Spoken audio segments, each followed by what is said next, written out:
Entrons dans notre sujet. Avant, je vais vous raconter juste une petite histoire.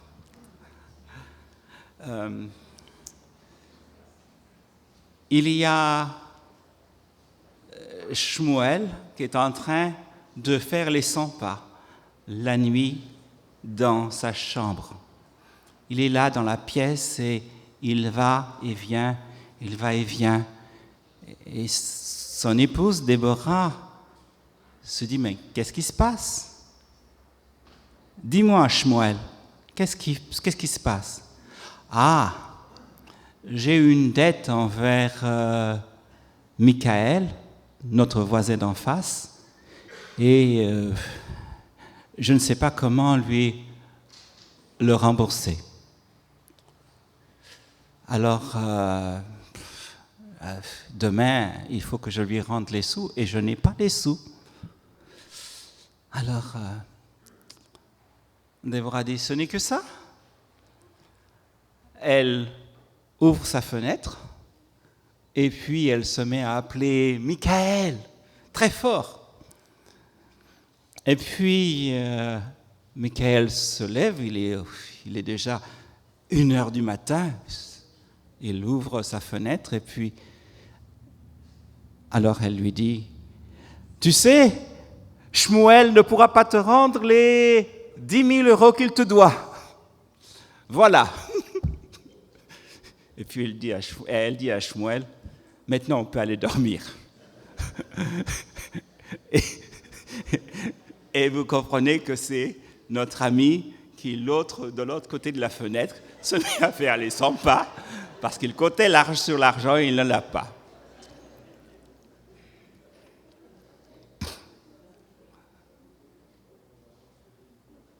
J'ai parlé d'une dette. Souvent, nous pouvons avoir une dette envers une personne. Et comment faire pour qu'on nous remette notre dette ou pour payer la dette? Vous savez, nous avons tous une dette envers une personne ou une autre. La prière du Notre Père dit « Pardonne-nous nos péchés comme nous avons pardonné à ceux qui nous ont offensés. » Ah, ça c'est la version que nous lisons. L'original dit « Remets-nous nos dettes comme nous remettons nos dettes à nos débiteurs. » Parce qu'en hébreu, la dette, le mot dette se dit « chov », entre autres. En hébreu, c'est l'hébreu rabbinique qui disait ça. À l'époque de Jésus, quand on voulait parler du péché, on avait l'image de la dette. Chov, c'était la dette. Chovim, ce sont les dettes, les péchés, d'une certaine manière. Est-ce que vous avez quelqu'un qui vous a fait du tort? Souvent, autour de nous, on a beaucoup de gens à qui nous devons pardonner. Je ne vais pas prendre le parti de parler de ceux à qui vous devez pardonner. Jésus dit, si quelqu'un a quelque chose contre vous, qu'est-ce que vous devez faire? Vous devez laisser votre offrande et puis aller la voir. Maintenant, je vais poser une autre question.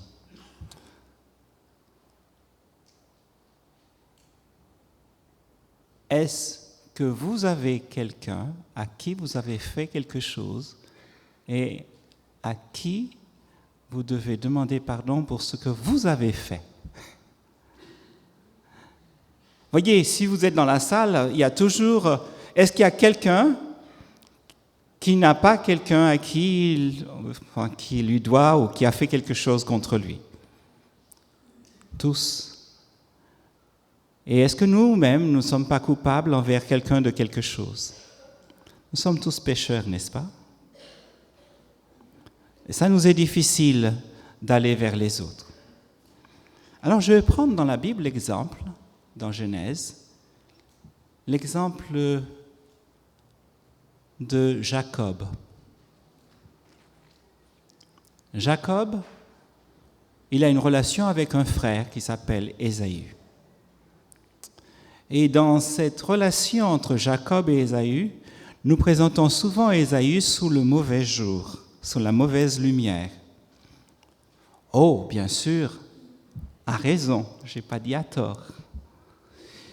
Mais je voudrais qu'on mette la lumière sur Jacob.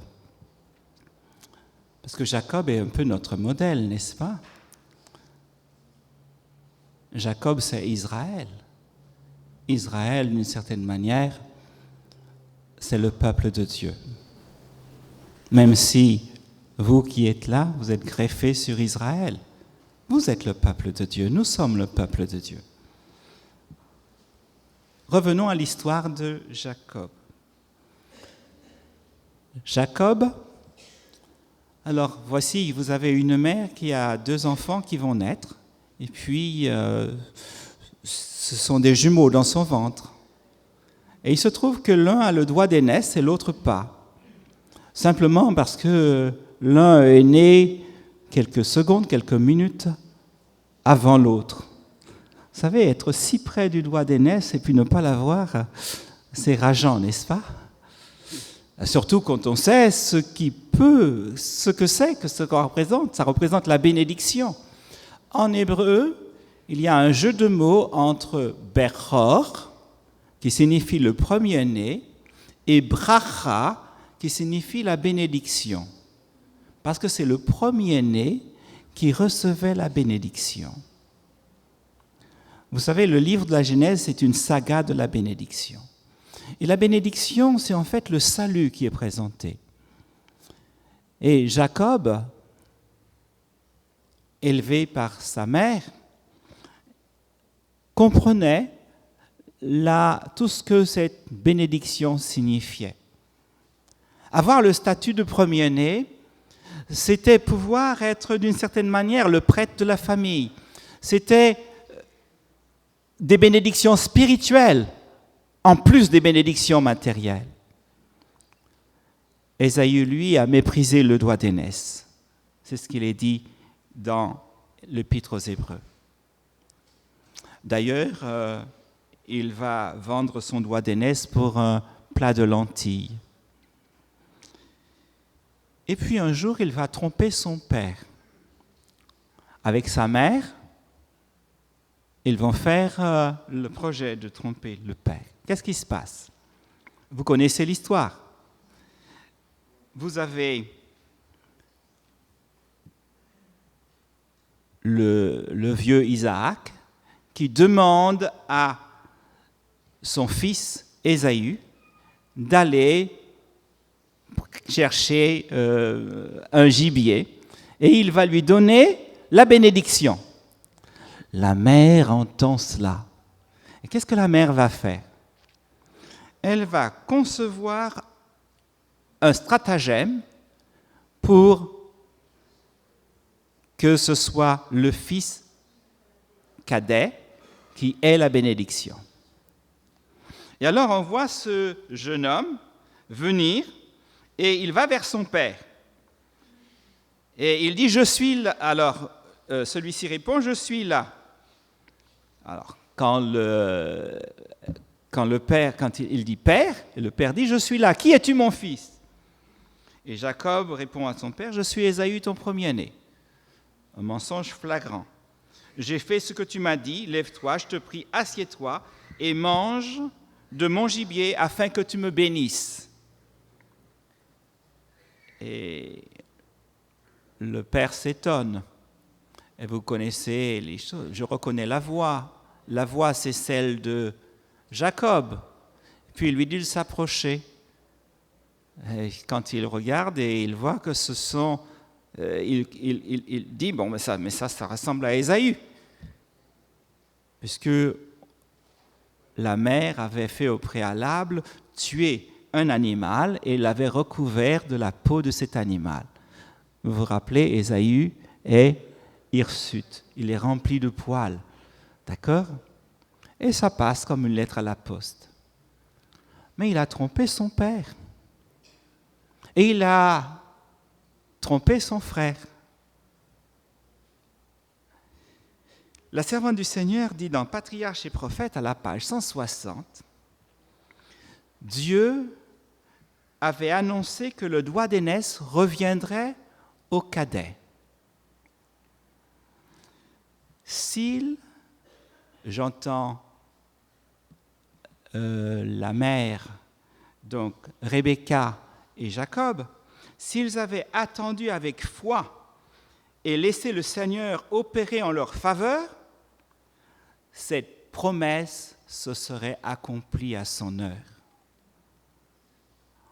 Or, ils n'ont pas fait confiance à Dieu. Vous savez, quelquefois, on peut penser dans l'œuvre que la fin justifiait les moyens. Alors, peut-être que la fin est bonne, mais quelquefois, nous prenons beaucoup de moyens qui ne sont pas les moyens de Dieu. Je dis ça à la fois pour les pasteurs, pour les responsables, pour ceux qui sont à l'église, qui sont à la tête de l'église. Des fois, ils disent on veut aller dans une bonne direction, et puis ils prennent des directions qui ne sont pas forcément les choses. Mais ça peut arriver aussi pour vous, membres d'église. Au lieu de faire confiance à Dieu, vous voulez opérer par vous-même.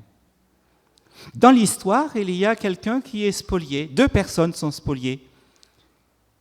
Le père et Ésaü. Spolié, pas vraiment, vous allez me dire, mais ça, c'est pas grave. En tout cas, la relation se tend. Jacob doit demander pardon à son frère et demander pardon à son père. Oh, pour son père, ça va se faire très vite. Parce que le père va le bénir à nouveau. Ça se trouve dans Genèse chapitre 28. Le père va lui redonner une bénédiction. Verset 3, que le Dieu Tout-Puissant te bénisse, te rende fécond et te multiplie, que tu deviennes une assemblée des peuples. Donc finalement, il a de la part de la bouche du père, sciemment, le père sait que c'est lui, et le père le bénit. Il a la bénédiction enfin. Donc ça veut dire qu'entre lui et son père, tout est réglé. Mais le fils aîné, le frère aîné, veut tuer son frère. Alors que faire? Il va partir. Mais il se sent très très mal. Il sait ce qu'il a fait est mal. Alors, on le retrouve ici au verset Genèse 28, versets 10 à 11.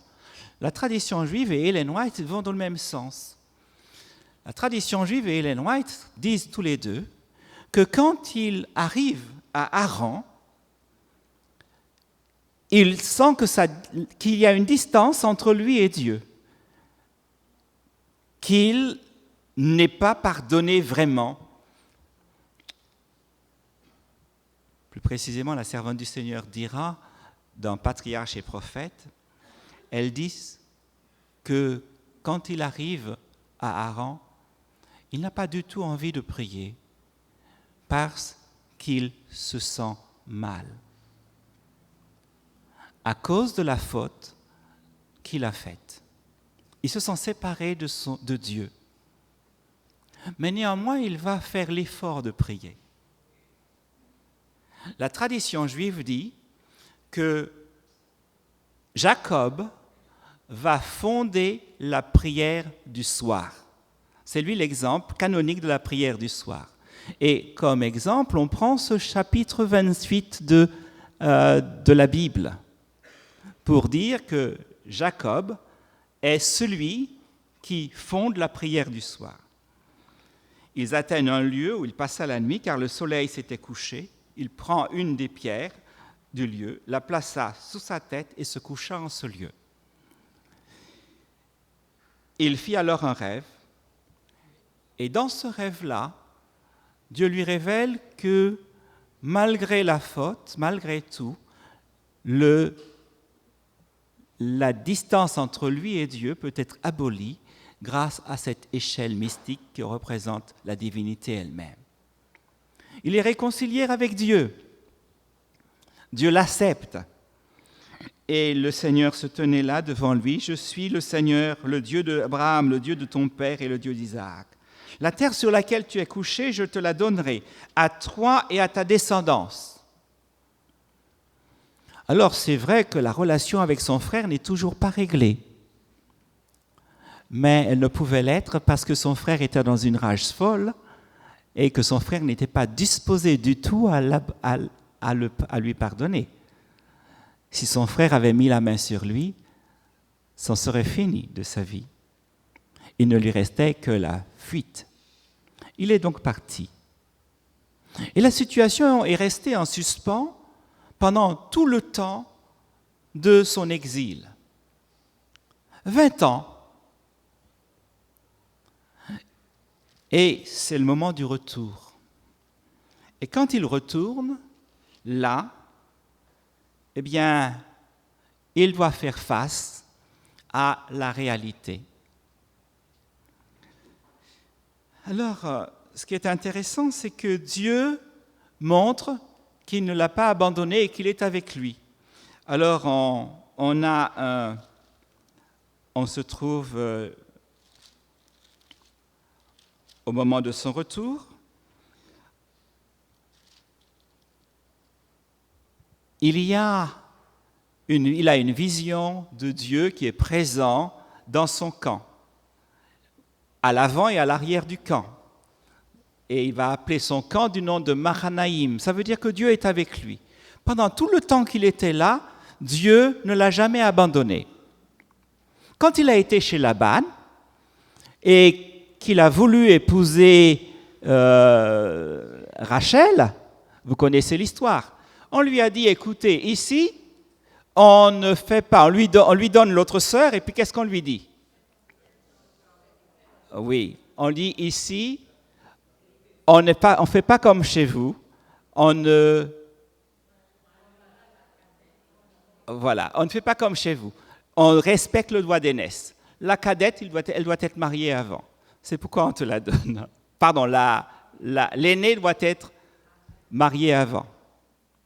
Et vous voyez, quand vous faites une chose, souvent ça vous suit. Hein? Vous voyez, c'est quelquefois comme ça dans la vie. Et il va donc rester un certain nombre de temps en exil. Et quand il retourne, Dieu est quand même toujours avec lui. Pendant tout le temps de l'exil, Dieu était présent avec lui. Dieu ne nous abandonne pas malgré nos erreurs, malgré nos faiblesses. Alors c'est une chose un peu intéressante de la part de Dieu. Même quand nous n'avons pas fait tout juste, il est patient avec nous et il reste à côté de nous. Quelquefois, on regarde nos dirigeants, on regarde nos voisins qui sont adventistes et on dit, mais il y a un problème. Mais ne regardez pas cela, regardez comment Dieu prend patience avec chacun. Dieu nous aime et Dieu prend patience avec nous. Tous nos problèmes ne sont pas réglés, on n'est pas parfait d'un seul coup, n'est-ce pas? La perfection, c'est un chemin. Et quelquefois, Dieu chemine avec nous et il prend le temps pour cheminer. Et Dieu chemine avec nous selon j'allais dire, vous avez des gens qui sont, quand ils acceptent l'Évangile, quand ils acceptent de devenir chrétiens, vous allez dire, mais cette personne-là, elle est presque parfaite. Parce qu'elle est très policée, elle est très polie, elle est très courtoise, etc. Et puis il y a d'autres personnes, quand ils viennent, bien, ils sont bruts de décoffrage. Hein? Ils n'ont pas de manières, etc. et autres. Mais nous regardons à l'apparence. Et Dieu doit travailler davantage ce coffre-là et pouvoir buriner et façonner plus qu'un autre. Mais Dieu travaille avec nous selon son temps. Et ce n'est pas forcément à la même vitesse qu'il travaille sur celui-là ou sur un tel. Et nous, ce n'est pas à nous de juger les gens. Qui es-tu pour juger ton frère? Et c'est ça qui est très important. Nous sommes maintenant au moment où Jacob doit revenir. Jacob apprend que son frère vient avec 400 hommes armés contre lui. Il pense que son frère est un ennemi qui vient contre lui. Et il a raison, son frère vient armé. Alors, qu'est-ce qu'il va faire comme stratégie? Alors, il va lui envoyer à son frère des cadeaux. Alors, Jacob, ton serviteur, alors il envoie des messagers à son frère. Nous sommes dans Genèse chapitre 32, à partir du verset 4. Et c'est là que nous commençons notre étude. Genèse 32, verset 4. Tout ce que je vous ai dit avant, c'est pour préparer un peu ce moment. Alors, il envoie des messagers à son frère et il donna cet ordre à ses messagers. Voici ce que vous direz à mon frère. Ainsi parle Jacob, ton serviteur. J'ai séjourné en émigré chez Laban et je m'y suis attardé jusqu'à présent. Il va se réconcilier avec son frère et il va prendre tous les moyens possibles à sa disposition pour le faire. Il va envoyer des messagers et regarder son message, le tact avec lequel il va parler. Il se dit d'abord le serviteur de son frère. Rappelez-vous que quand sa mère avait la vision disait que le plus petit serait subordonné au plus grand. Oh, il a dû entendre ça quelque part, dans les coulisses, sous la tente, autour de la tente. Cette prophétie qui est dite et qui circulait peut-être. Là, il se présente non pas comme celui qui vient comme le supérieur, celui qui a réussi, il se présente simplement comme serviteur de son frère, avec beaucoup d'humilité. Beaucoup d'humilité. J'ai séjourné en émigré chez Laban et je m'y suis attardé jusqu'à présent. J'ai des bœufs, des ânes, du petit bétail, des serviteurs, des servantes. Et je te fais dire, mon Seigneur, je te le fais dire, Seigneur, pour trouver grâce à tes yeux. Autrement dit, l'héritage matériel que tu as, qui est resté là-bas et que j'ai laissé, j'en ai pas vraiment besoin. Tu peux le garder. Parce que moi, j'ai des bœufs, du petit bétail, des serviteurs et des servantes. Voyez, ce qui pourrait être source de conflit, il va essayer de régler, de désamorcer ce qui pourrait être source de conflit. Il sait que ce qui intéresse son frère, ce sont les biens matériels, n'est-ce pas? Alors il fait cela. Et les messagers revinrent dire à Jacob, nous sommes allés vers Ésaü ton frère. Il marche aussi à ta rencontre avec 400 hommes. Le frère n'est toujours pas désarmé. Et Jacob eut très peur, l'angoisse le saisit. Il partagea en 2 troupes les gens qui étaient avec lui, ainsi que le petit et le gros bétail, les chameaux. Et il se dit, si Ésaü attaque l'une des troupes et la met à mal, l'autre troupe échappera. Oh, il a vu que Dieu avait mis un camp à l'entrée de sa tente et un camp à la sortie, et ça va lui donner une idée. Il a appelé le camp Mahanaïm, c'est-à-dire le double camp, parce que Dieu était là. Et il dit, je vais séparer mon camp en 2. Il y a dans le texte en hébreu tout un jeu de mots entre Mahane, qui signifie camp, et puis ce qu'il va faire maintenant. Donc il sépare son camp en 2, puis non seulement cela, il va faire des cadeaux à son frère. Et le mot cadeau, c'est minra. Mahane et minra, c'est des jeux de mots en hébreu. La minra, c'est un cadeau, mais en même temps, c'est le nom qu'on donne au sacrifice que l'on fait. Là, il ne fait pas de sacrifice à son frère, mais c'est un sacrifice de ses biens qu'il fait. Il donne à son frère une partie de ses biens. Quelquefois, il faut savoir sacrifier ce qu'on a au nom de l'amitié, au nom de la fraternité. Et c'est ce qu'il va faire. Essayer d'arranger les choses. Même si on est lésé, ce n'est pas grave. Ce qui est important, c'est la relation. Et avant même de faire cela, il y a une chose qu'il va faire. Qu'est-ce que vous pensez qu'il va faire? Verset 10, Jacob dit, « Seigneur, Dieu d'Abraham, mon père, Dieu d'Isaac, mon père, toi qui m'as dit, retourne dans ton pays, au lieu de tes origines, je te ferai du bien. » Il va prier. Il va prier. Ce qu'il nous faut souvent, c'est être des hommes et des femmes de prière. Et je peux vous dire que la prière nous transforme. La prière transforme ceux qui prient. Et voyez ce qui est au centre de cette prière, la phrase qui m'intéresse et qui m'interpelle. Elle dit « Katonti mikol chesed » je suis trop petit pour toute la fidélité et la loyauté. Le mot mikol chesed ve'emet. Je suis trop petit pour tout l'amour. Hein?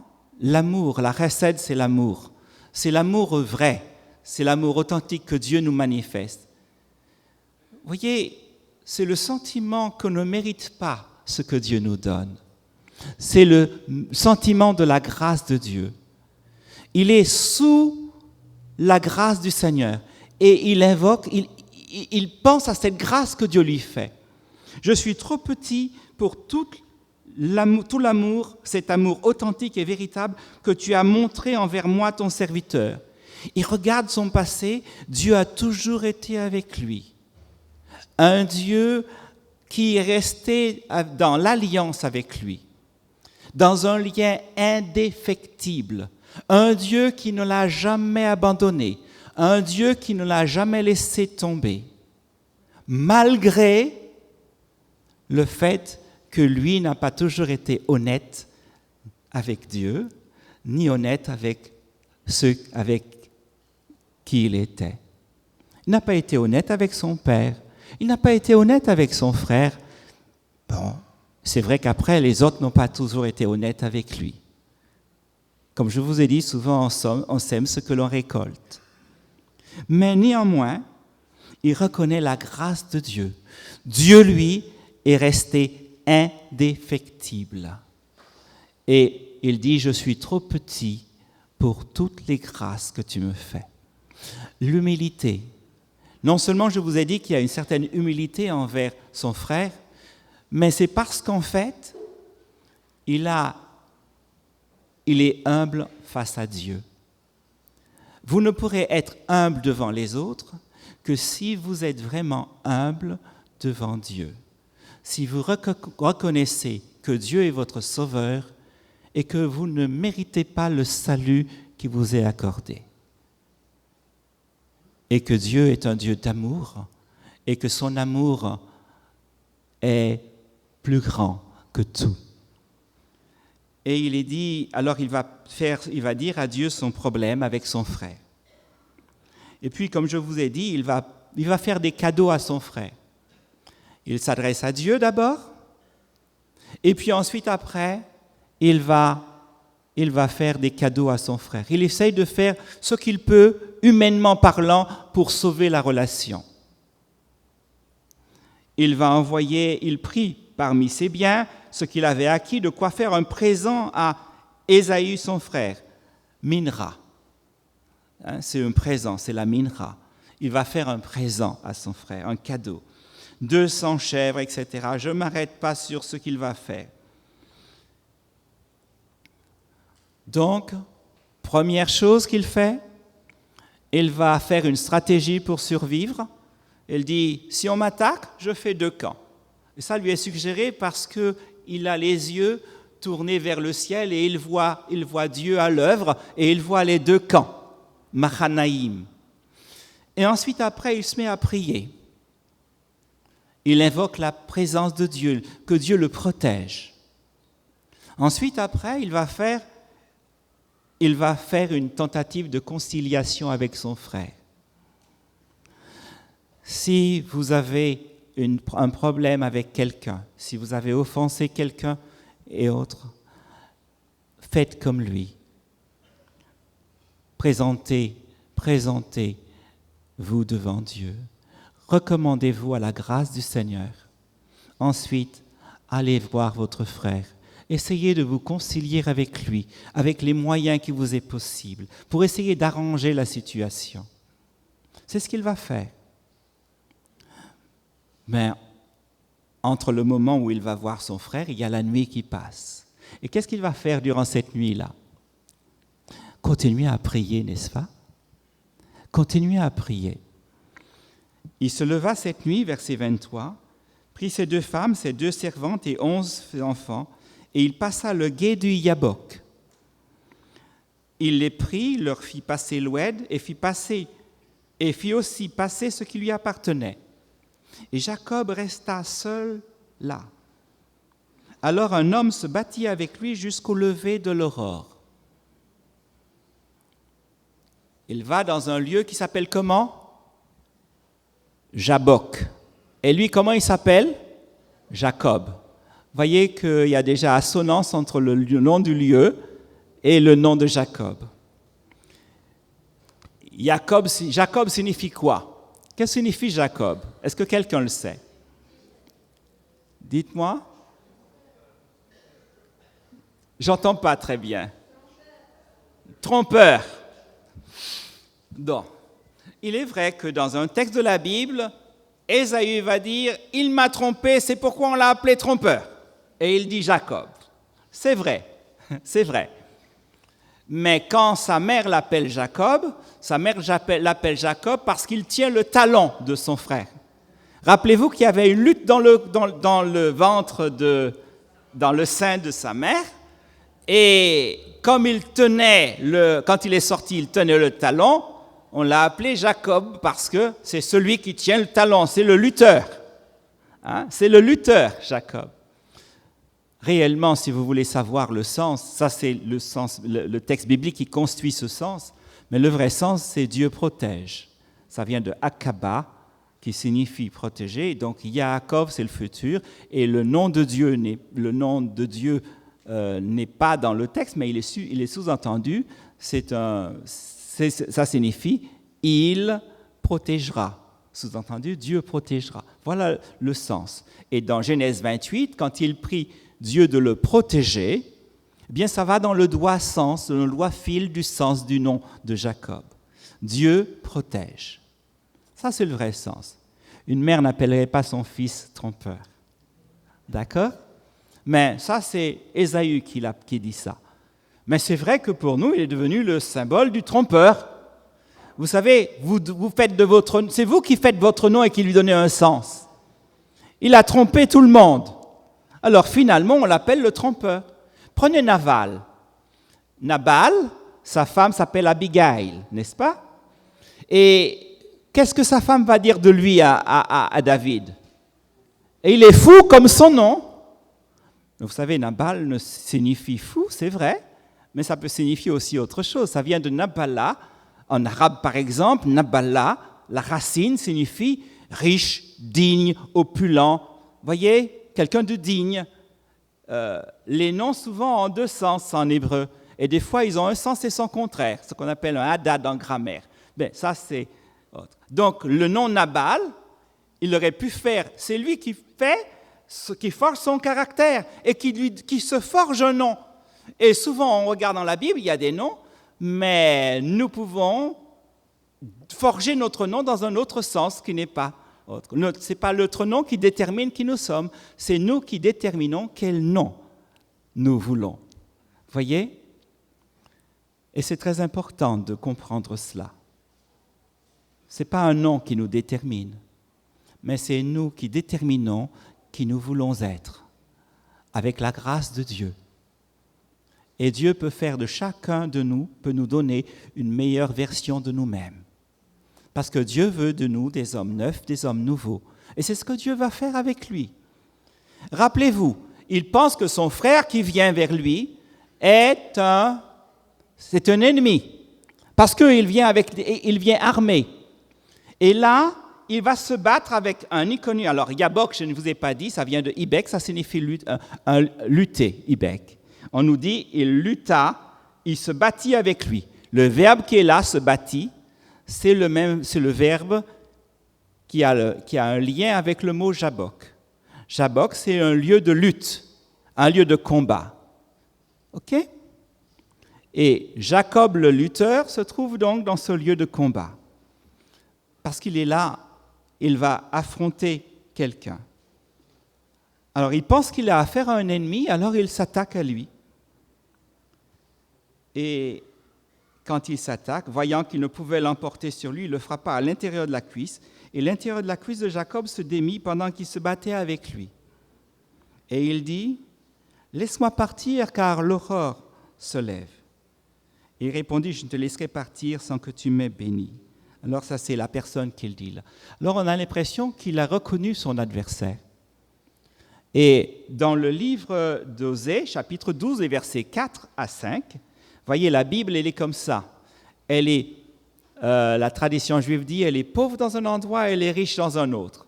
Quelquefois, il y a un autre verset qui éclaire un texte. Et c'est ainsi que vous avez Osée, chapitre 12.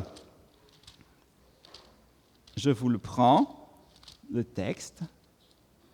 Osée, chapitre 12. Pardon, il est là déjà, je le lirai. Il lutta avec l'ange et il fut vainqueur. Il pleura. Tenez, nous avons des pleurs ici. Et il lui adressa des supplications. Jacob l'avait trouvé à Béthel et c'est là que Dieu nous a parlé. On continue encore, verset 5. Alors, peut-être qu'il faudrait lire juste le verset d'avant. Attendez. Osée, chapitre 12. Dans le ventre de sa mère, il a saisi son frère par le talon. Vous remarquez l'allusion à talon, hein, à son nom de naissance. Au moment où il naît, c'est à ce moment-là qu'on l'a appelé le nom de Jacob. Et il est dit ici, et dans sa vigueur, il a lutté avec l'ange.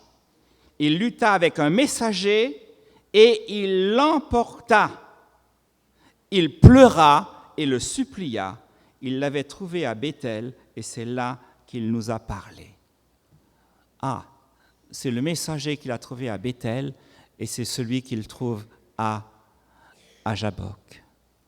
Ce Dieu avec lequel il s'était réconcilié plus tôt, le voilà présent et il le prend pour un ennemi, tout comme il prend son frère pour un ennemi. Et peut-être que le message est là. Souvent, nous pensons que l'autre est notre ennemi, que l'autre, le frère, est peut-être un ennemi. Et sous ce visage de l'autre, qu'est-ce que Dieu lui apprend à voir? Quand il va lutter, quand il va réaliser, ce visage va se dévoiler. Et qu'est-ce qu'il va voir? Non pas un ennemi, mais qui? Mais Dieu lui-même. Dieu lui-même. Et j'aimerais juste que vous compreniez une chose.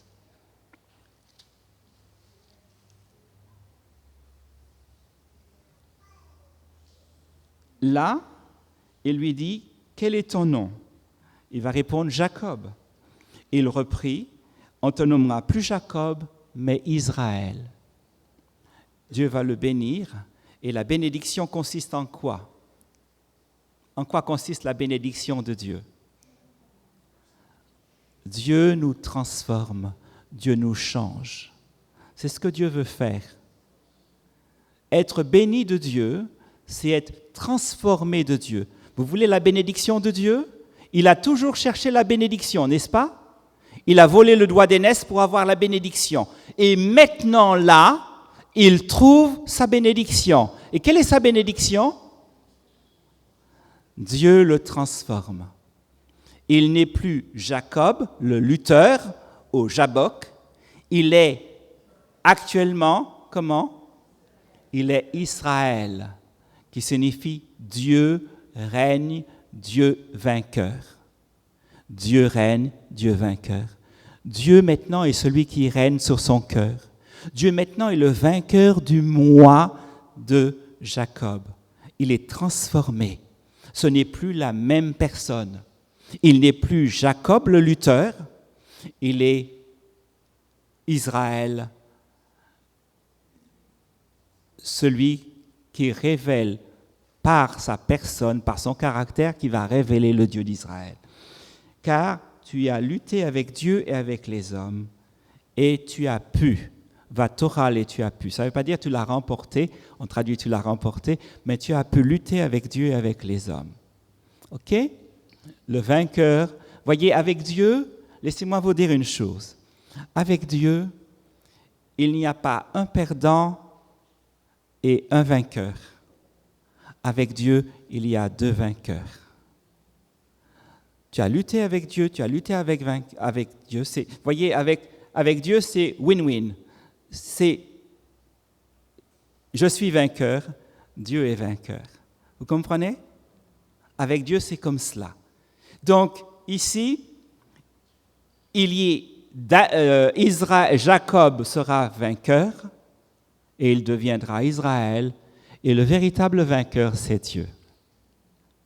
Mais Jacob gagne dans cette histoire. Il gagne. Il gagne le salut. Il gagne la bénédiction. Avant de rencontrer son frère, la première chose que Dieu va faire, c'est le transformer. Avant que nous puissions aller vers les autres, la première chose que nous devons faire, c'est d'être convertis, d'être transformés. La conversion est le préalable. Tu l'as remporté. Jacob lui demanda, je t'en prie, dis-moi ton nom. Et il répondit, pourquoi me demandes-tu mon nom? Et il le bénit là. Jacob appela ce lieu du nom de Péniel, face de Dieu, car, dit-il, j'ai vu Dieu face à face et j'ai eu la vie sauve.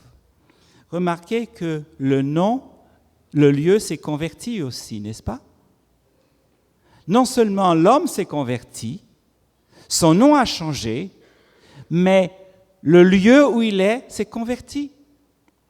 Le nom de ce lieu, c'était Jabbok, le lieu de la lutte, et ça devient comment maintenant?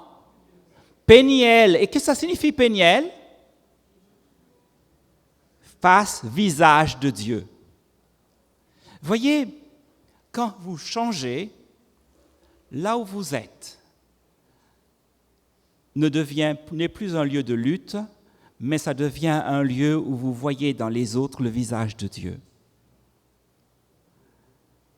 Là, Jacob, dans ce lieu, n'a plus vu dans son interlocuteur un ennemi, mais il a vu dans son interlocuteur Dieu. Il a vu le visage de Dieu dans le visage de l'ennemi, dans le visage de l'autre. Il a vu Dieu. Quand vous êtes converti, l'école où vous êtes n'est plus un lieu de bataille, mais ça devient un lieu où vous voyez dans le visage des autres élèves, des professeurs, vous voyez le visage de Dieu. Quand vous êtes converti, le foyer n'est plus un lieu de lutte. Vous voyez dans votre épouse le visage de Jésus. Et l'épouse voit le visage de Jésus dans le mari, dans les enfants. Vous êtes changés. Mais non seulement vous êtes changés, mais votre regard sur les autres change. Vous savez, à partir du moment où vous acceptez Jésus, eh bien, votre lieu devient une ambassade du ciel. Vous connaissez la devise d'Air France? Faire du ciel le meilleur endroit de la terre. Et vous savez où se trouve le ciel? Le ciel, c'est ici. C'est l'ambassade que vous êtes. Mets le ciel dans ton cœur. Parce que finalement, le ciel, c'est le royaume de Dieu. Et vous êtes représentants du royaume de Dieu. Quand Jésus était au milieu des siens, il est dit que le royaume de cieux était parmi vous. Le ciel était parmi eux parce que Jésus était là. Jésus était présent. Et il est dit dans Corinthiens, il est dit que nous avons reçu un ministère de la réconciliation. Vous connaissez le texte.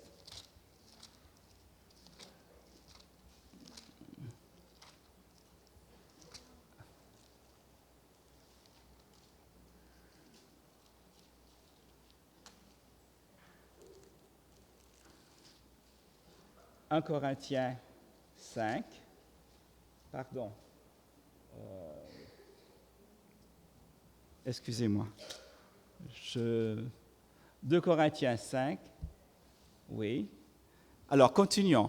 2 Corinthiens chapitre 5, verset 18. « Et tout cela vient de Dieu qui nous a réconciliés avec lui par Christ et qui nous a donné le ministère de la réconciliation. » Continuons le verset.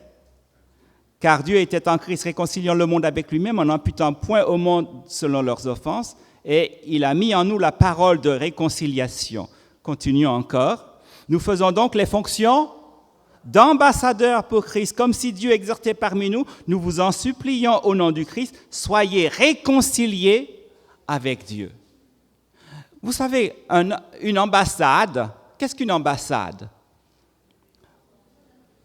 C'est un lieu d'extraterritorialité. Si vous avez une ambassade du Pérou ici, l'ambassade représente quel pays? Le Pérou. C'est déjà le Pérou en Polynésie française, n'est-ce pas? Si vous avez une ambassade de Suisse, ça représente quoi, cette ambassade? La Suisse. Eh bien, l'Église est une ambassade du ciel. Et vous devez faire du ciel le meilleur endroit de la terre. Vous devez faire de cette ambassade le meilleur endroit de la terre. Votre maison où vous êtes, c'est l'ambassade du ciel. Et vous devez faire de votre foyer le meilleur endroit de la terre. Est-ce qu'on peut dire ça de nos foyers? Oui, on devrait pouvoir, n'est-ce pas? J'aimerais qu'on puisse dire de tous nos foyers adventistes, ça, c'est l'ambassade du ciel sur la terre. Il n'y a pas dans ces foyers d'enfants abusés. Il n'y a pas d'épouses battues. Il n'y a pas il n'y a pas de paroles qui volent en éclats. Des gens qui se mordent, qui se battent, qui s'arrachent les yeux, qui se crêpent le chignon. Et que c'est véritablement l'ambassade du ciel. L'ambassade du ciel. Regardez après ce qu'il est dit quand il va après rencontrer son frère. Il va rencontrer son frère.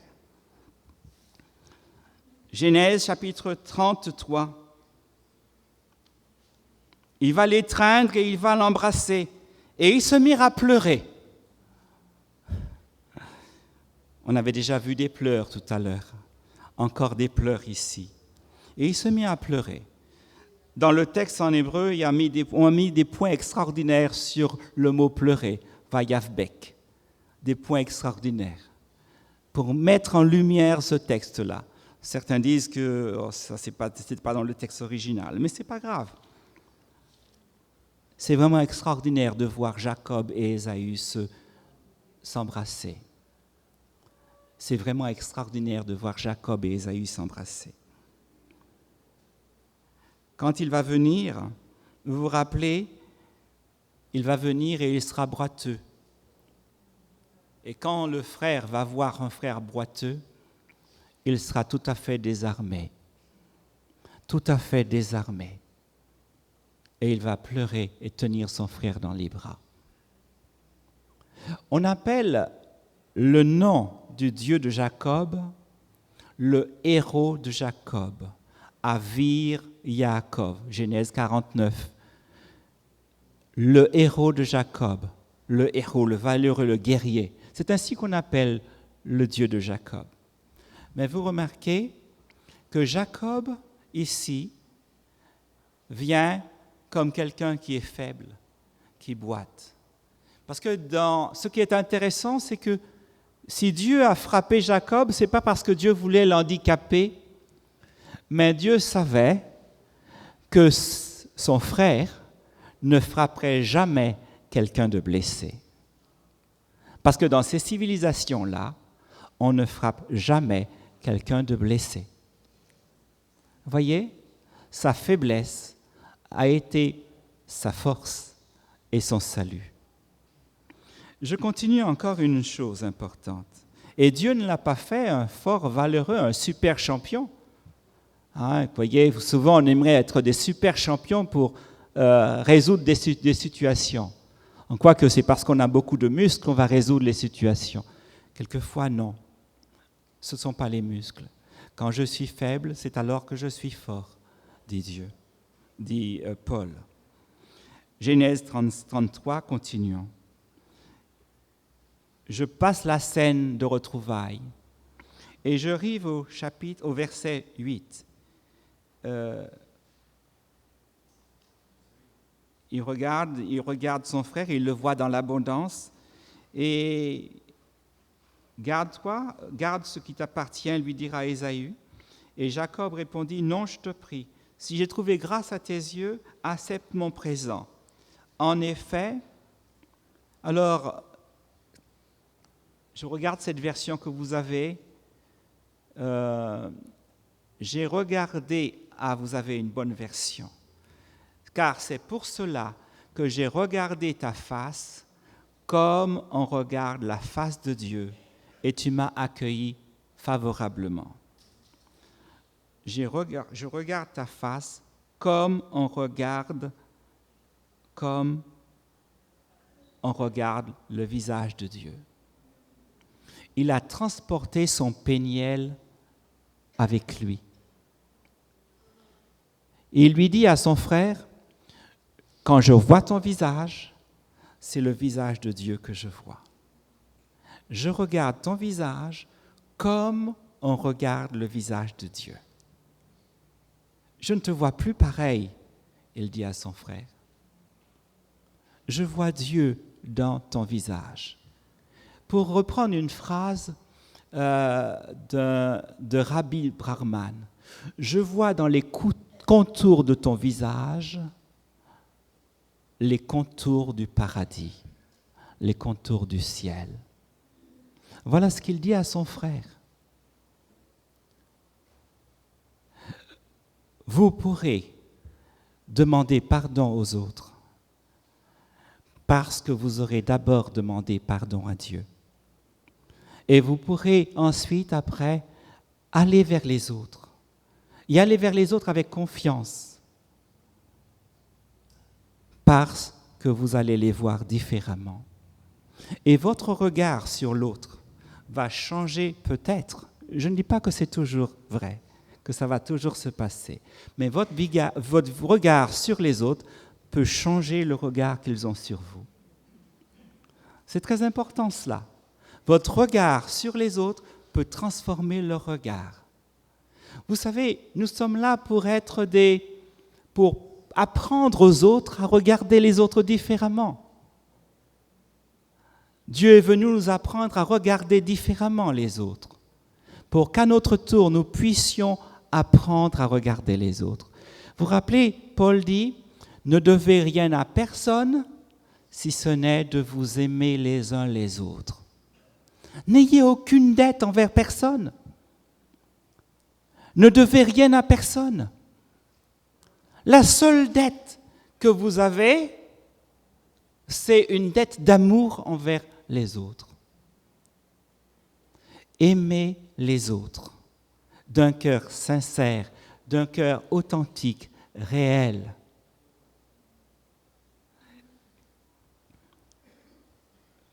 J'ai paru en ta présence comme on paraît en la présence de Dieu. Transporter son péniel avec soi. Transporter avec soi partout où l'on va. Avoir cette vision sur les hommes qui nous entourent. Vous vous rappelez ce que Jésus dit? Toutefois que vous faites cette chose à l'un de ces petits, rappelez-vous, Matthieu chapitre 25. Lisons Matthieu chapitre 25.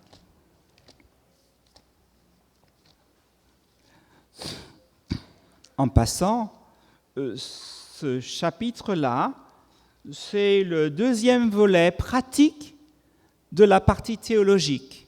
La partie théologique parle du retour du Christ. Et puis la deuxième partie pratique dit comment il faut vivre et comment il faut être quand le Christ revient. C'est comme les épîtres, Galates et les autres, il y a une partie théologique et puis ensuite il y a une partie pratique. Eh bien, dans cette partie pratique, voici ce que Dieu nous dit. Remarquez qu'elle est encore pleine de théologie.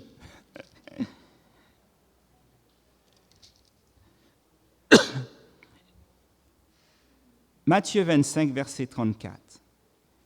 Venez, vous qui êtes, lisez pour moi, vous qui êtes bénis de mon Père. Vous vous rappelez Jacob? Je ne te laisserai partir que tu ne m'aies béni. Et qu'est-ce que Dieu va faire? Il va dire, ton nom ne sera plus Jacob, mais Israël. Vous les bénis de mon Père. Tous ceux qui auront part au royaume de Dieu seront les bénis du Père. Ce seront ceux que le Père aura transformés. La bénédiction, c'est naître avec le Christ et ressusciter avec lui.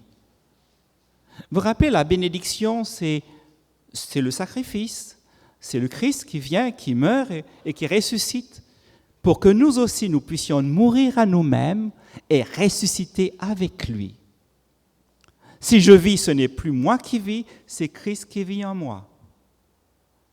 C'est ce que ça veut dire. Voyez, le Christ est la bénédiction parce qu'il a accepté de mourir pour nous et il est ressuscité. Alors, c'est Romains chapitre 4, le dernier verset qui dit qu'il est mort pour nos péchés et qu'il est ressuscité pour notre justice. Mais Éphésiens nous dit que nous devons mourir avec lui et ressusciter avec lui. Et ensuite, après, il nous fait asseoir dans les lieux célestes en Christ avec lui. Il dira à ceux qui seront à sa droite, « Venez, vous qui êtes bénis de mon Père, prenez possession du royaume qui vous a été préparé dès la fondation du monde. » Et il continue, « Car j'ai eu faim, et vous m'avez donné à manger. J'ai eu soif, et vous m'avez donné à boire. J'étais étranger, et vous m'avez recueilli. J'étais nu, et vous m'avez vêtu. J'étais malade, et vous m'avez visité. J'étais en prison, et vous êtes venus me voir. » Alors les justes lui répondront, « Seigneur, quand avons-nous vu avoir faim, et t'avons-nous donné à manger? Ou avoir soif, ou t'avons-nous donné à boire? Quand avons-nous vu étranger,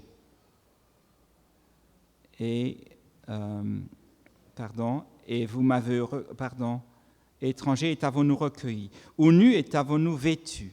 Quand avons-nous vu malade ou en prison, et sommes-nous venus te voir? » Et le roi leur répondra, « Amen, je vous le dis, dans la mesure où vous avez fait cela à l'un de ces plus petits de mes frères, c'est à moi que vous l'avez fait. » Voir dans le visage de l'autre le visage de Jésus.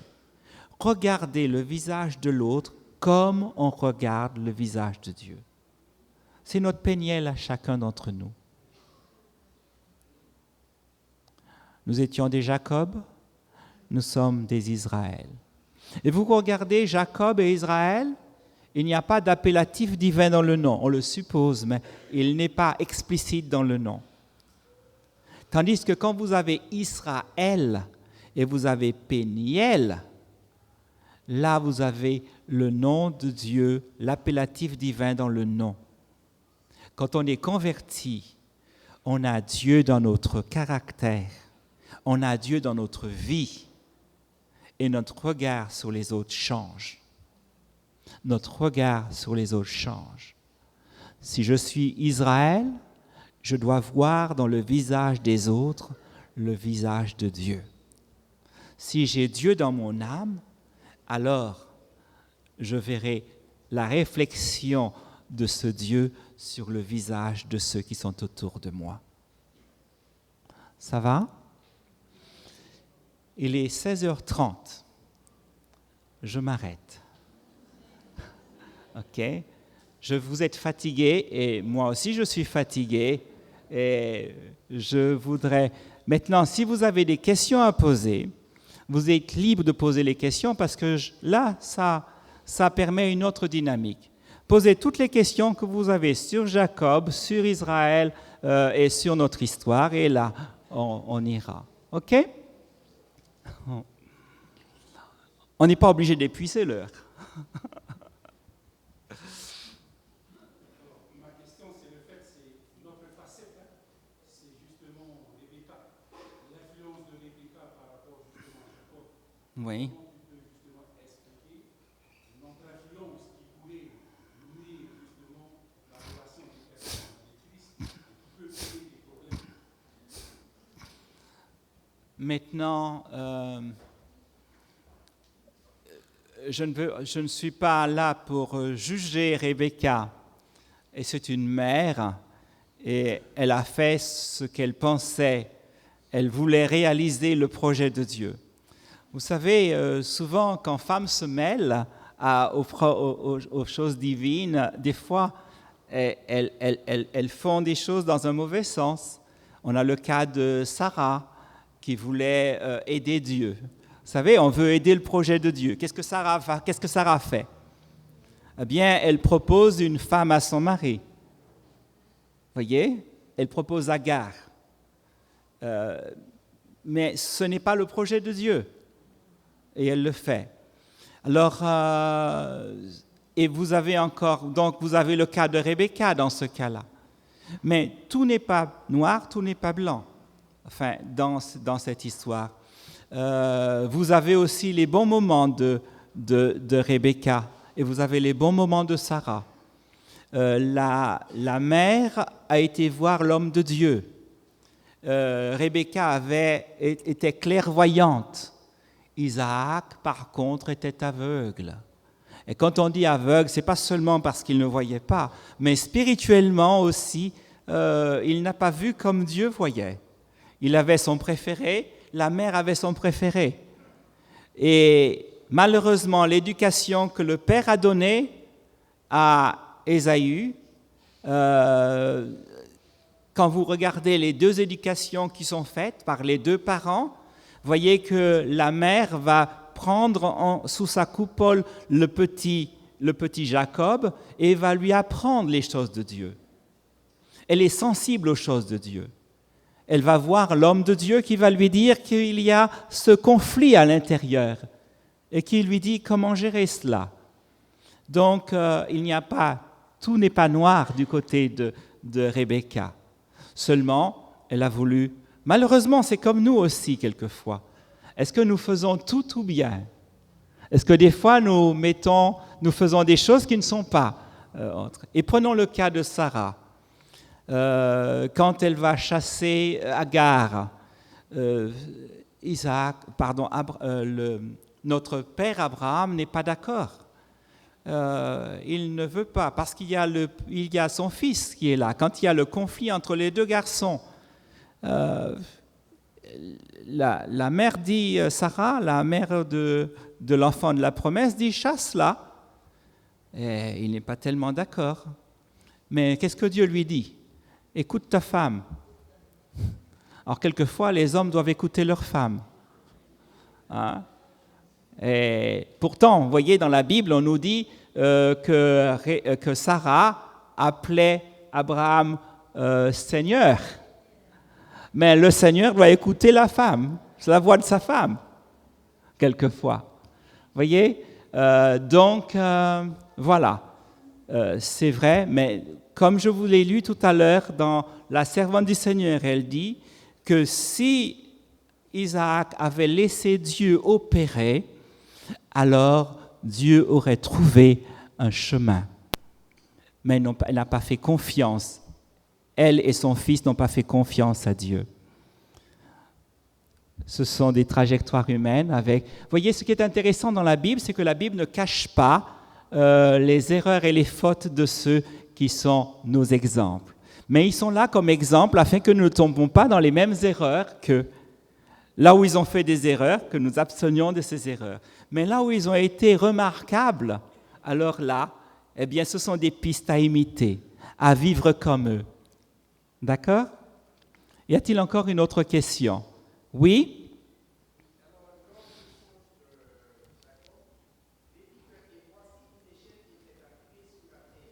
Oui?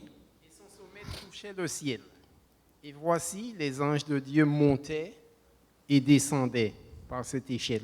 Oui. L'échelle étant appuyée par terre. Comment se fait-il que les anges montent et descendent? Non, les anges, oui. Oui, ils montent et C'est bien descendent, ça. c'est bien ça. Oui, c'est bien cela, le texte dit. Pourquoi Oui. ils montent et descendent? Les anges, dans la logique, devraient descendre et monter. S'ils sont déjà auprès de Jacob, ils ne font que monter vers Dieu et redescendre pour lui apporter la réponse à sa prière. Nous avons les anges avec nous. Maintenant, revenons sur l'échelle. En fait, l'échelle, c'est plus, on va dire, une sorte,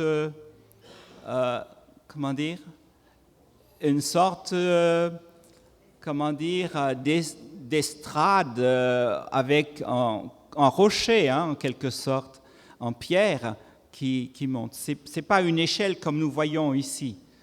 C'est un peu comme une sorte.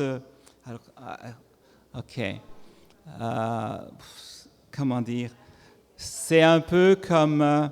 Voyez, vous avez ici une partie et c'est comme ça. C'est des escaliers si vous préférez, hein? Oui, on pourrait dire comme cela. Il y a, quand on est sur la, il est sur le mont sur la montagne de Benjamin, et en face de lui, il y a la montagne de Jérusalem. Et ce qu'il voit en vision, c'est une échelle, ou quand je dis une échelle, c'est cette structure architecturale qui se trouve exactement certainement, une partie repose sur là où il se trouve, et une autre partie à la verticale, à l'aplomb, la tradition juive le dit, mais ça se trouve aussi dans La Servante du Seigneur, dans le chapitre Jérusalem. Si vous lisez attentivement, vous allez voir que quand il parle de cela, ça se trouve à l'aplomb de Jérusalem. Donc déjà, l'emplacement de Jérusalem est déjà indiqué quelque part dans la prophétie. Sur les monts de Benjamin se trouve la Shekinah de Dieu. C'est une prophétie qui se trouve dans le chapitre, dans le texte prophétique que vous avez à la fin du Deutéronome pour les bénédictions. Sur Benjamin, il dit, c'est le bien-aimé du Seigneur, il demeure en sécurité sur ses monts, le Seigneur le protège toujours et il demeure entre ses épaules. Et ça fait allusion à cette vision-là, ça fait allusion aussi à Silo qui est à Benjamin, et ça fait allusion aussi à la montagne, au temple qui se trouve à Jérusalem. Tout ça se trouve dans la même prophétie.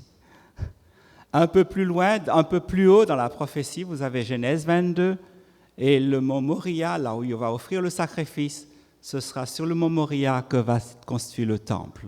Donc, voyez que déjà, avant d'arriver au texte, on a déjà... Il dit, c'est ici la maison de Dieu, c'est ici l'autel, là où se trouve Dieu. OK? Mais Dieu se trouve au ciel, en fait. Hein? Continuons. Oui?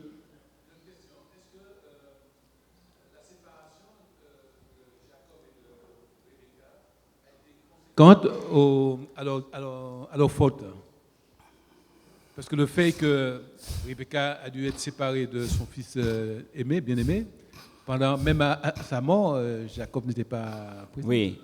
Bon, ça a été une des conséquences, oui. Ça va de soi, puisqu'il il va partir loin de ses parents et il revient une vingtaine d'années plus tard et il n'y a plus ses parents. Il ne serait pas parti si les choses s'étaient passées autrement. Mais qui sait, peut-être serait-il parti pour une autre raison, je ne sais pas. En tout cas, oui, ça semble être cela. OK? Oui. Alors, par rapport à l'influence, c'est le fait que quand Rebecca a influencé Jacob, Oui. donc Jacob allait justement, et si mon père savait, il y aura malédiction sur moi. Et justement, dans le verset 13 du chapitre 27, donc sa mère lui dit que cette malédiction soit sur moi. Oui. Oui, Donc mais... c'est toujours par rapport à l'influence. Donc dans le chapitre 27, Oui. donc juste après avoir dit à Jacob qu'est-ce qu'il faut faire, donc Jacob avait parlé justement de la mère. Et si mon père justement, attends, je vais lire le verset 12. Oui. Peut-être mon père me touchera-t-il et je passerai à ses yeux pour un menteur et je ferai venir sur moi malédiction et non la bénédiction. Et la mère répondit que cette malédiction, mon fils, retombe sur moi. Donc c'est toujours dans le contexte de l'influence. Oui. Maintenant, Dieu, c'est un Dieu qui bénit, ce n'est pas un Dieu qui maudit. C'est moi la réponse à laquelle je peux donner. Maintenant, la mère dit que la malédiction soit sur elle, mais je ne pense pas qu'il y ait une malédiction qui ait été prononcée sur la mère. Alors bien sûr, elle est co-responsable de cela, mais le texte biblique ne nous parle pas de la mère.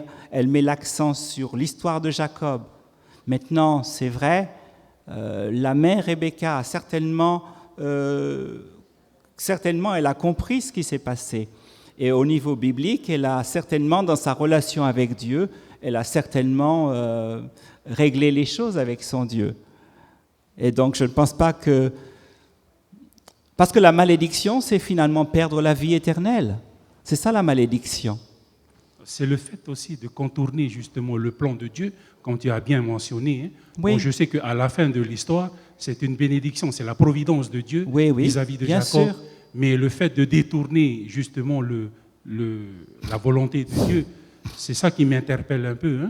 Oui. Donc voilà, c'est l'influence qu'on montre à des personnes qui fait que ça dévie et ça dérive justement de la volonté de Dieu, et dans le sens où il y aura justement la conséquence, comme la Bible dit, que le salaire du péché, les conséquences du péché, c'est la mort. Bon, tout en sachant qu'il y a toujours cette providence de Dieu par rapport à l'histoire de Jacob. Oui. Mais rappelle-toi l'Épître aux Galates. Jésus-Christ a été fait malédiction pour nous afin que nous ayons la bénédiction. C'est Jésus qui prend sur lui, dans les termes de l'épître de Paul dans l'Épître aux Galates, c'est lui qui prend la malédiction pour que nous soyons libérés de cette malédiction. Le péché nous conduisait à la mort, le Christ vient mourir à notre place pour nous accorder la vie éternelle. Et la vie éternelle est la bénédiction que le Christ nous apporte. Et c'est ça qui est l'essentiel de l'histoire. D'accord ? La Genèse, c'est une saga de la bénédiction. Quand tu lis au début, on nous dit, dans Genèse chapitre 3, quand il est dit que je mettrai une inimitié entre toi et la femme, entre ta descendance et sa descendance, c'est la bénédiction qui est là. C'est la bénédiction qui vient. Le Christ nous bénit en Jésus-Christ. Genèse chapitre 15, un peu plus loin, le plan du salut continue, par exemple avec Abraham. Et avec Abraham, qu'est-ce qu'il est dit ? Alors reprenons la septuple bénédiction qui se trouve dans ce texte, dans Genèse chapitre 12, verset 1. « Je ferai de toi une grande nation, je te bénirai, je rendrai ton nom grand, et au centre, tu seras bénédiction.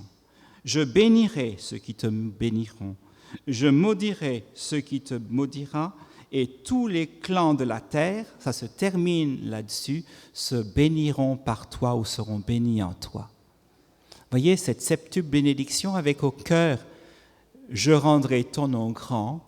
Voyez, ce que Dieu veut faire, c'est transformer notre caractère. Faire que nous soyons non pas Abraham, mais que nous soyons Abrahamou. Je prends le nom en amorite. Abrahamou signifie le Père aime. C'est ça que ça veut dire.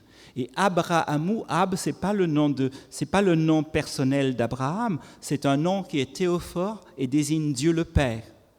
Et Dieu devient un Père aimant. Et d'Abraham devient père à son tour et a des enfants et il va apprendre à sa famille à obéir au Seigneur, à suivre la voie d'amour du Seigneur. D'accord ? Je rendrai ton nom grand, ça signifie je vais transformer ton caractère. Le nom c'est le caractère, il sera grand, il sera magnifié. Et comment on devient grand ? C'est par l'amour. C'est ce qui fait la grandeur d'un homme, son caractère. Et ensuite, après, il dit « Et tu seras bénédiction ». On peut lire autrement le texte, vous effacez les voyelles, et si vous avez cette version ici, la NBS, on propose de revocaliser et de lire « Et il sera grand ». C'est pas « tu seras grand », oui, c'est « tu », mais plus précisément, c'est « il ». Le nom transformé, la personne transformée que tu seras, sera bénédiction. C'est une fois que Dieu nous transforme que nous sommes bénédiction. Tu seras bénédiction après que je t'ai transformé, que je t'ai changé. Puis ensuite, après, il est dit, ils seront bénis en toi. Plus précisément, il va continuer. La bénédiction va continuer. En Genèse 22, il dira, toutes les nations seront bénies en ta postérité. Et Galates chapitre 3, le verset 16, va dire, il n'est pas dit aux postérités, mais en ta postérité. Cette postérité, c'est le Christ. En Christ, nous sommes tous bénis. Toutes les nations de la terre sont bénies en Christ. Pas seulement Israël, mais tous les Polynésiens sont bénis en Christ. Tous ceux qui vivent ici et qui sont de différentes origines, vous avez des Chinois, vous avez des Français, vous avez des gens qui viennent de partout ici, eh bien, ils sont bénis en Jésus-Christ. Et à nous de leur apporter cette bénédiction. Nous sommes bénédiction pour les autres. Jésus est béni. De la même manière que seront bénis par toi, en toi, Abraham, mais en ta postérité aussi, eh bien, de la même manière aussi, ces personnes sont bénies en Jésus, mais ils sont bénis aussi en nous, par nous, parce que nous allons leur révéler Jésus. La véritable bénédiction, c'est Jésus. Et nous révélons le Christ à tout cela. D'accord ? Jésus-Christ est l'incarnation d'amour de Dieu. Il est le Dieu incarné, l'amour incarné. Tu n'as voulu ni sacrifice ni offrande, mais tu m'as formé un corps. Voyez ? Et pour quelle raison tu m'as formé un corps ? Tu m'as formé un corps, pourquoi ? Bien, c'est pour voir, là, le texte original en hébreu dit, ça c'est le psaume 40, tu m'as ouvert les oreilles. Vous vous rappelez la parole de Dieu, Shema, écoute Israël, l'Éternel ton Dieu est un. Pourquoi le mot Shema signifie écoute et obéis. Le Christ, il est dit, il n'a point regardé comme une poix arrachée, le verset qu'on a lu ce matin, dans Philippiens chapitre 2, il n'a point regardé comme une poix arrachée d'être égal à Dieu, mais qu'est-ce qu'il a fait ? Il s'est dépouillé, il est devenu comme un serviteur, d'accord ? Et puis ensuite, on nous dit qu'il a appris l'obéissance, qu'il est mort sur la croix. Il a été jusque-là, par obéissance à son Père. D'accord ? Pour obéir. Il est celui qui dit, voyez, la loi dit, tu aimeras Dieu, tu aimeras ton prochain. Eh bien, je regarde à Jésus, j'ai l'exemplification de la loi de Dieu, cette loi d'amour. Il est celui qui aime. Il nous a montré comment aimer Dieu d'un amour total, et comment aimer le prochain d'un amour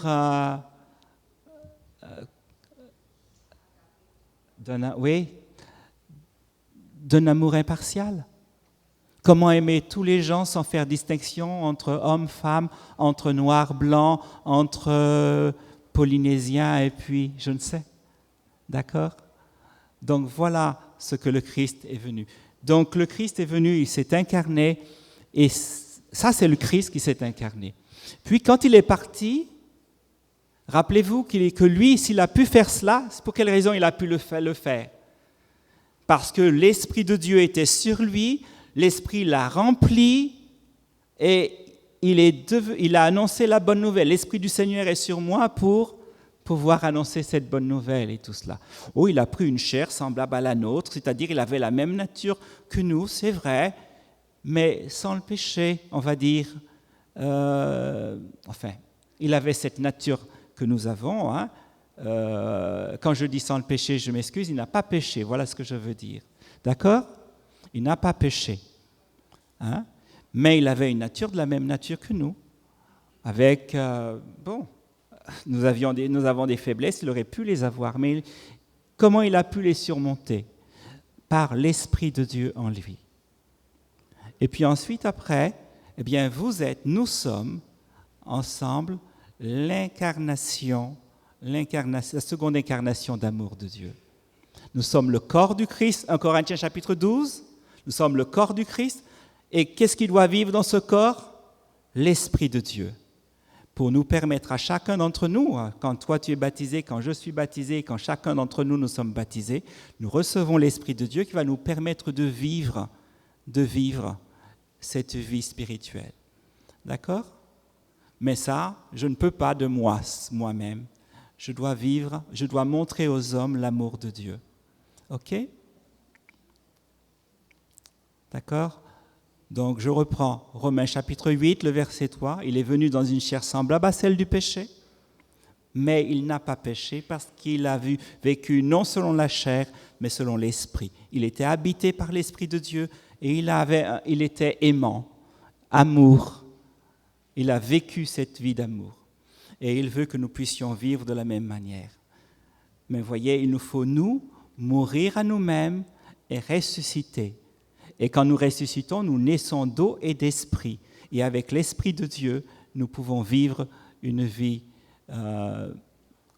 comme la sienne. Bon, c'est vrai que c'est tout un cheminement. Hein. Nous ne devenons pas parfaits du jour au lendemain, mais ça, c'est un autre problème. OK? Oui?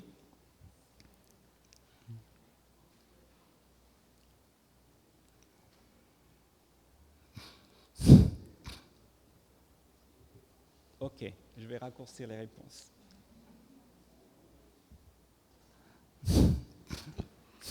Pour en revenir à l'influence qu'aurait pu avoir Rebecca sur ce qui s'est passé, en fait.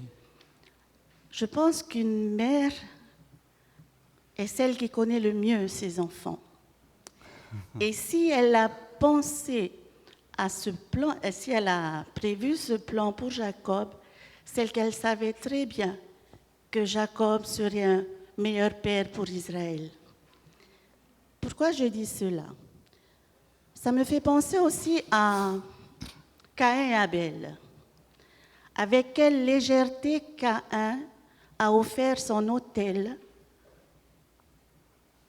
à Dieu, sachant très bien que Dieu, ce qu'il a prouvé, c'était l'autel d'Abel. Et pareillement, je vois la même légèreté en Caïn, qui n'a pas hésité à céder son droit d'aînesse à son frère en échange d'un plat de lentilles. C'est pour dire que pour lui, la bénédiction de Dieu, ce n'était pas celle qu'il lui fallait, à mon sens. OK. Tu fais une affirmation, ce n'est pas vraiment une question. Hein?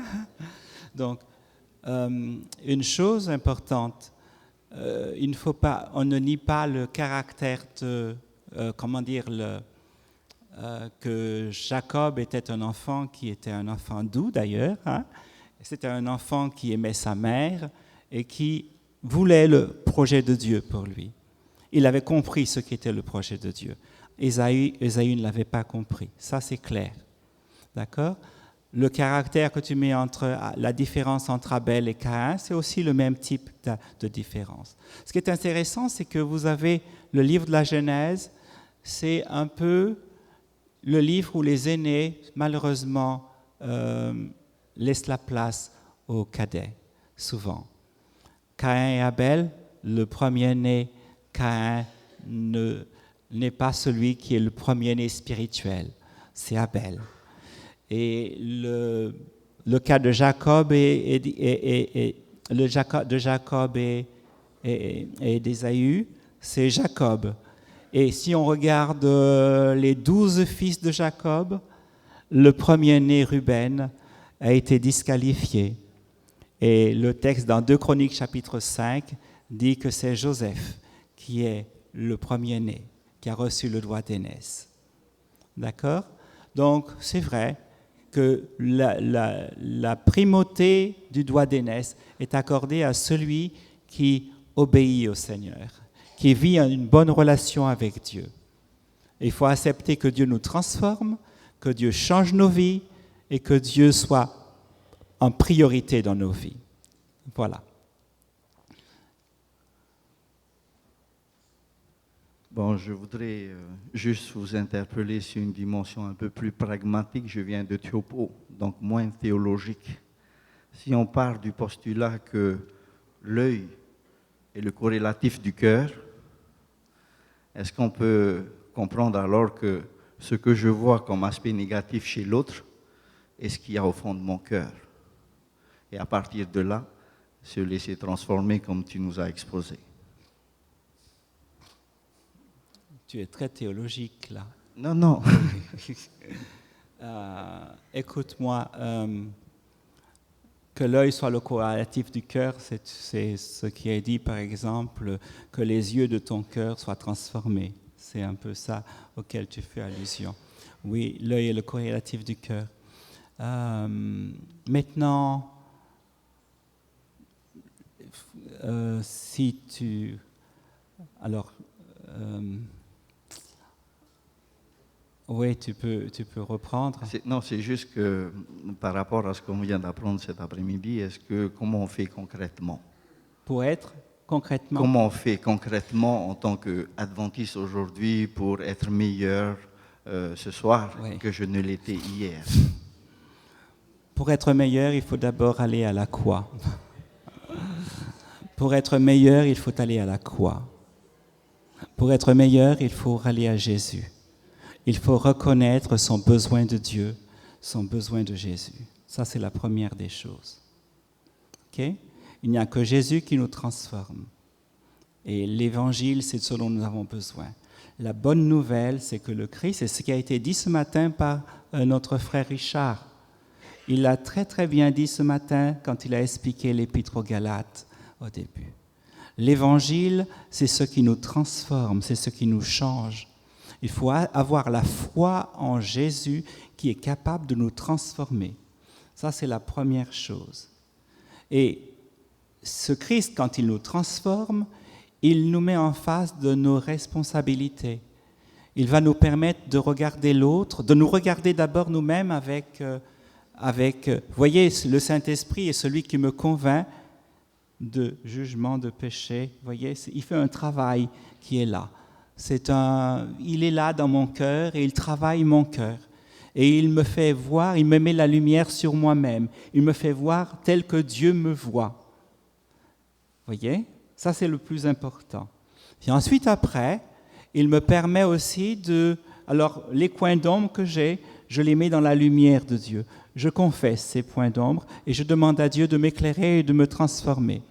Ensuite, après, il transforme mon regard sur les autres. Et dans la relation avec l'autre, il me permet de comprendre qu'est-ce que je dois faire pour que cette relation soit bonne. Mais c'est lui qui va m'aider à le faire, à avoir une bonne relation. Mais je dois vouloir que Dieu transforme mon cœur. Mais vous voyez, en fait, si je prie, c'est lui qui produit le vouloir et le faire en moi. Et Dieu a préparé d'avance de bonnes œuvres. Éphésiens, regardez. Prenez Éphésiens chapitre 2. Éphésiens chapitre 2. Vous voulez être concret? Alors, on sera concret avec Paul. Éphésiens chapitre 2.